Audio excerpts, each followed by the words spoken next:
Hey everyone, it's Ivan, aka Customs, and today I'm going to showcase how I made Sokkas Boomerang! Yeah, Boomerang! Based off the cartoon or the Netflix live action show of Avatar, The Last Airbender.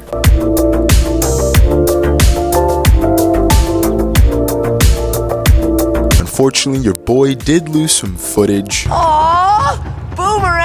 This was never meant to be a full-on tutorial. I at least want to show you from start to finish and at least how I got to make the boomerang up until this point. So let's get into it. I started off with the layer of 4mm craft foam, added some glue, you could do super glue or contact cement, layered in a sheet of plastic. This is going to give it more stability. Then another layer of 4mm craft foam. We're making like a foam Smith sandwich. Next is to doodle your design of said boomerang and cut it out. So this is super cool. This is my first time using a bandsaw. You don't have to use these machineries or tools. You could totally get away with just a scissor or X-Acto knife, but your boy wanted to try something different. As you can see, I'm starting the process of getting the beveled edge. We're gonna bevel the sharp edges on both sides. Awesome. It's looking super sick. Is something wrong, Sokka? Oh no.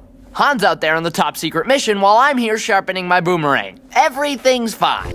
Next, for the handle areas, I kind of just rounded them out. I feel like this makes sense. If you're going to be catching a boomerang, you don't want something sharp. Round those edges out. A layer of Mod Podge to seal up the foam so it doesn't look like painted foam.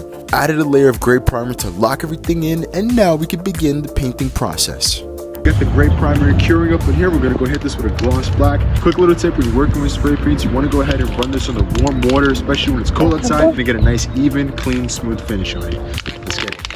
Alright, so this thing is looking sick. It's looking awesome. Waited till it was fully dried and cured. Went ahead and added a blue metallic spray paint. This thing brought things up to a next level. Finally, for the sharp edges, a silver paint marker, and you are done.